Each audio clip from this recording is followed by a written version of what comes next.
Apakah sudah siap? Siap. Oke, waktu dimulai saat Anda berbicara. Silahkan. Aku pengen banget loh ngelakuin eksperimen sains, tapi di sekolahku tuh nggak ada laboratorium gitu. Oh, kamu pengen ngelakuin eksperimen sains, tapi sekolahmu nggak ada laboratorium. Tenang, aku ada solusinya. Solusinya, dengarkan penjelasan berikut.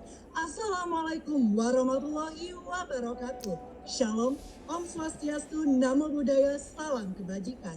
Dewan Juri yang terhormat, perkenalkan, saya Muhammad Ian Wijaya, dengan bangga perwakilan dari Universitas Sriwijaya.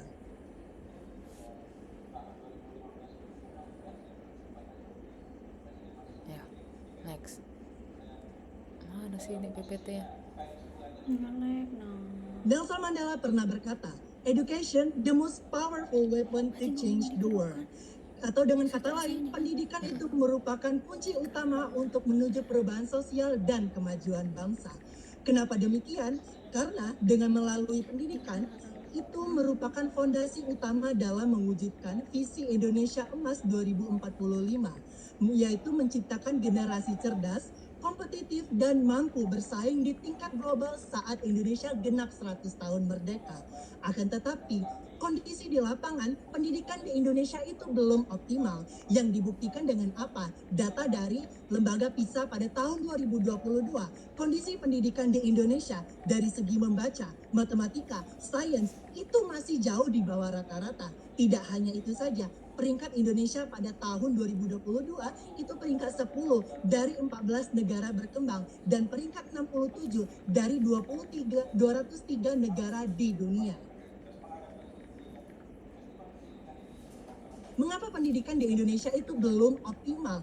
Menurut penelitian yang dilakukan oleh Yusuf pada tahun 2021 serta penelitian yang dilakukan oleh Dewi dan Najihah pada kedua, dapat disimpulkan salah satu penyebabnya yaitu adopsi teknologi yang belum merata, terutama di daerah 3T atau daerah terpencil. Kemendikbudristek mencatat sebanyak 10.692 sekolah belum memiliki internet untuk menunjang pembelajaran di daerah 3T.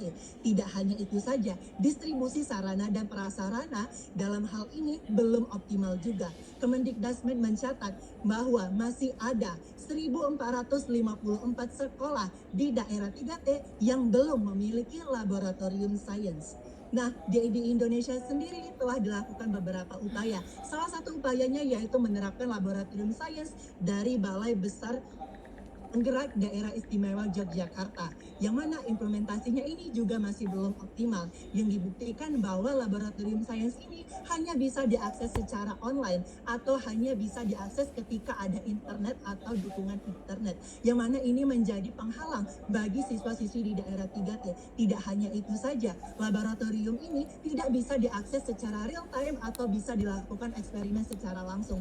Oleh karena itu, saya selaku penulis mengusungkan suatu ide yang lebih inovatif dan inklusif sehingga siswa-siswi di daerah 3T bisa melakukan eksperimen sains secara offline atau tanpa dukungan internet dan bisa melakukan eksperimen sains secara real time atau secara langsung yang bernama NeoLab. NeoLab adalah singkatan dari Machine Learning and IoT Based Smart Laboratory, sebuah laboratorium virtual interaktif berbasis machine learning atau ML dan Internet of Things atau IoT dengan framework TensorFlow Lite sehingga eksperimen seperti realistis, menarik dan mudah diakses langsung melalui smartphone dengan menampilkan eksperimen yang alat dan bahannya mudah dijangkau di daerah 3T.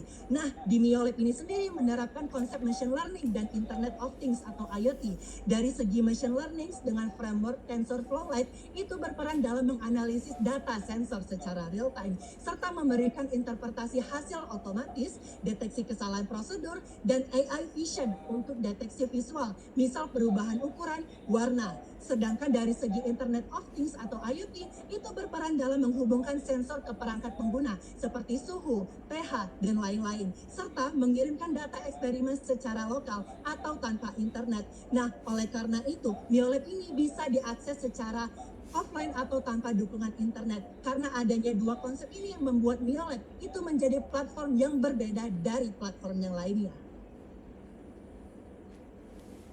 Nah, di sini bisa dilihat desain prototipe dari Miolab itu sendiri.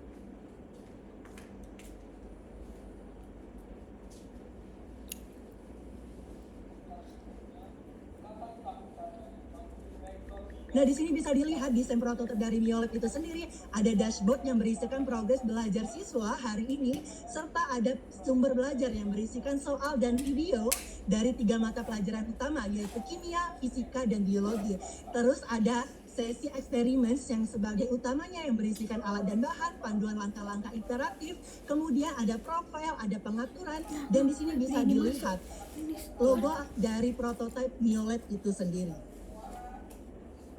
Nah, dalam pengembangan Miolab juga dilakukan beberapa strategi. Menerapkan 3 strategi. Yang pertama dari strategi program. Miolab akan dikembangkan dengan fitur offline dan real time yang mengintegrasikan ML dan IoT untuk eksperimen interaktif, disertai kurikulum digital kontekstual, panduan visual audio, serta menampilkan alat dan bahan yang mudah dijangkau di wilayah 3T. Lalu dari strategi saluran, Miolab akan didistribusikan melalui berbagai kanal digital dan kemitraan dengan institusi pendidikan. Sedangkan dari strategi implementasi, Miolab akan dikembangkan secara bertahap, dimulai dari uji coba lapangan, pembaruan konten berkala, serta dukungan tim teknis edukatif untuk pendampingan dan pelatihan. Dalam pengembangan Miolab juga perlu dilakukan analisis SWOT yang dapat dilihat dari strengths atau kekuatannya, yaitu Miolab itu kemungkinan menjadi eksperimen sains virtual secara real time, bahkan dalam kondisi offline. Aplikasi ini memang dirancang ramah pengguna dan dapat diakses melewat smartphone dengan materi eksperimen yang disesuaikan menggunakan alat yang sederhana, relevan bagi daerah 3T. Dari segi opportunities atau peluang, dukungan Miolab ini mendapatkan dukungan dari pemerintah terhadap digitalisasi pendidikan, meningkatnya kesadaran masyarakat akan pentingnya sains dan kontekstual. Sedangkan dari segi weakness atau kelemahannya, Miolab ini ketergantungan pada sensor fisik, keterbatasan internet, rendahnya kesiapan guru dalam menggunakan teknologi, serta butuh riset lanjut untuk mengembangkan AI. Sedangkan dari threats atau ancaman, Miolab ini ketergantungan pada perangkat keras, kompetisi dari platform besar, risiko keamanan data, serta potensi ketidaksesuaian kurikulum lokal. Akan tetapi solusinya bisa dioptimalkan dengan pemanfaatan sensor bawaan smartphone, installer offline, pelatihan guru, serta kolaborasi dengan institusi riset.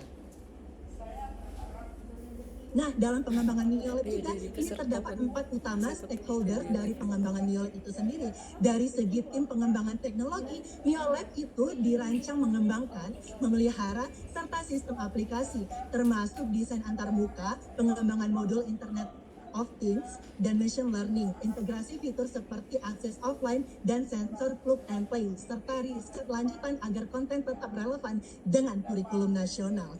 Terus dari segi pemerintah itu berperan sebagai dukungan kebijakan dengan mengintegrasikan Miolab ke dalam berbagai program digitalisasi sekolah, menyusun kurikulum, menyediakan pelatihan, dan memfasilitasi kerjasama lintas sektor untuk implementasi nasional.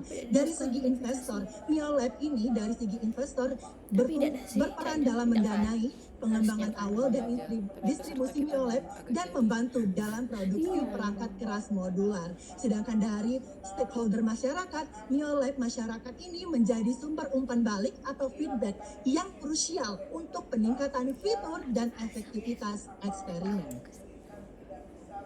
Nah, dari sini dapat ditarik kesimpulan, inovasi ini menunjukkan bahwa masa depan pendidikan di Indonesia tidak harus menunggu pembangunan fisik semata, melainkan bisa dimulai dari terobosan teknologi yang menjawab realitas di lapangan. Dengan fasilitas pembelajaran berbasis eksperimen yang mudah diakses dan aplikatif, Miolab turut berperan mencetak generasi unggul yang mandiri, kreatif, adaptif, demi menuju terwujudnya visi Indonesia Emas 2045. Dan sejatinya inovasi itu bukan hanya soal teknologi, tetapi bagaimana teknologi bisa menyelamatkan banyak kehidupan. Saya Muhammad Ian Wijaya dengan bangga perwakilan dari Universitas Sriwijaya. Wassalamualaikum warahmatullahi wabarakatuh. Waalaikumsalam warahmatullahi wabarakatuh. Terima kasih kepada finalis kita Muhammad Ian Wijaya atas pemaparannya